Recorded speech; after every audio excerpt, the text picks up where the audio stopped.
మాచర్ల నియోజకవర్గం వెల్దుర్తి మండలం గుండ్లపాడు గ్రామంలో ఫ్లెక్సీ వివాదం. వైసీపీ బజారులో 30 ఏళ్లుగా టీడీపీ ఫ్లెక్సీ కట్టే నాయకుడు లేడు. అయితే ఇటీవల మాచర్ల శాసనసభ్యులు జూలకంటి బ్రహ్మానందరెడ్డి జన్మదినం సందర్భంగా ఆ గ్రామానికి చెందిన ఉప్పుతోళ్ల శ్రీను ఫ్లెక్సీలను ఏర్పాటు చేసి వైసీపీ బజార్తో పాటు గ్రామంలో 30 ఫ్లెక్సీల దాకా ఏర్పాటు చేశాడు. దీంతో మా బజారులో టీడీపీ ఫ్లెక్సీలు కట్టేంత మగాడివారా అంటూ బైక్పై వెళ్తున్న ఉప్పుతోళ్ల శ్రీనును అదే గ్రామానికి చెందిన ఉప్పుతోళ్ల వెంకటేశ్వర్లు, గురవయ్య, మసయ్య, చెల్లాకొండలు శ్రీనుపై ఘర్షణ పడి వేట కొడవళ్లతో, ఇనుపరాడ్లతో శ్రీనుపై విచక్షణ రహితంగా దాడి చేశారు. సమీపంలో ఉన్న శ్రీను భార్య అంజమ్మ బంధువుల సహాయంతో మాచర్ల ప్రభుత్వ వైద్యశాలకు తరలించారు. దాడి చేసిన నలుగురు గతంలో వైసీపీ పార్టీకి చెందినవారు. ఇటీవల తెలుగుదేశం పార్టీ తీర్థం పుచ్చుకున్నారు. ఈ ఘటనపై వెల్దుర్తి పోలీసులు కేసు నమోదు చేసి దర్యాప్తు చేపట్టారు.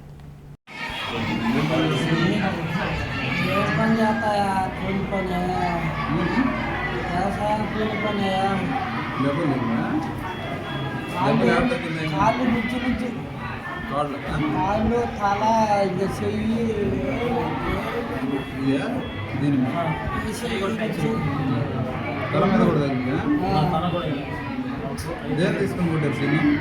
గొడ్డల్లో రాజులు పడిసలు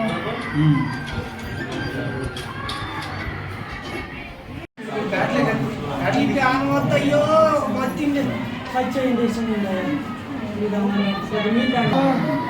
అయ్యో నా పొద్దు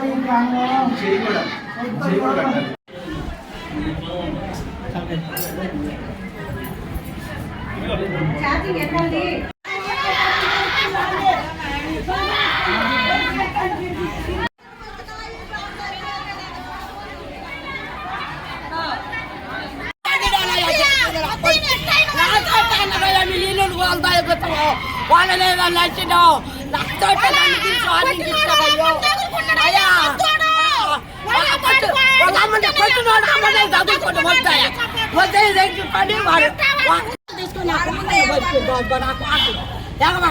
ఎగవాడితే పెద్ద కేసు పెడితే పంచాయతీ అన్యాయంగా నా కొడుకు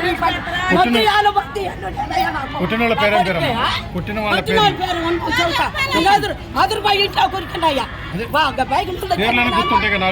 ఎందుకంటే పట్టు పేరు వాడు ఎగటేసులు ఒప్పతాళ్ళు ఎగటేసులు వాడు వాడు మసిగాడు మరి వాడు పేరు కొండలు మరి వాడు పుట్టినరోజు బ్యానర్లు కట్టారు. బ్యాటర్లు కడితే నాకు 40 సంవత్సరాల నుంచి మా దొరిచారు పెట్టి ఓడైన బ్యాటర్లు కట్టలేదు. మా బజార్ని ఎందుకు బ్యాటర్లు కట్టేది అన్నారు. మీ మాత్రం మాకు లేవని బ్యాటర్లు అని నేను అడిగిన. నా కొడుకు లేడు ఆ రోజు. మమ్మల్నే గొడ్డలు పట్టుకొని మొత్తం ఇళ్ళ మీదకి వచ్చారు. ఇళ్ళ మీదకి వచ్చారు. వస్తే నేను తలుపులు వేసుకున్నా ముసలోళ్ళం మేము. ఇది వీళ్ళిద్దరినే తీసుకొచ్చి పంచాయత పెట్టి వీళ్ళిద్దరే పంచాయత పెడితే ఇంకేళ్ళ ముందే మమ్మల్ని కత్తులు గడ్డలు తీసుకొని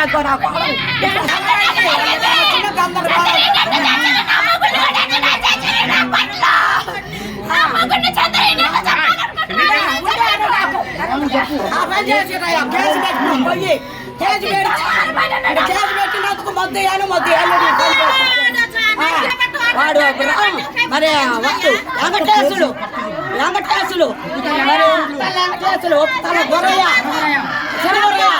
మరి వాడు తండ్రి కన్నలు రాంబాబు వాళ్ళు అంతవరకు ఉంది.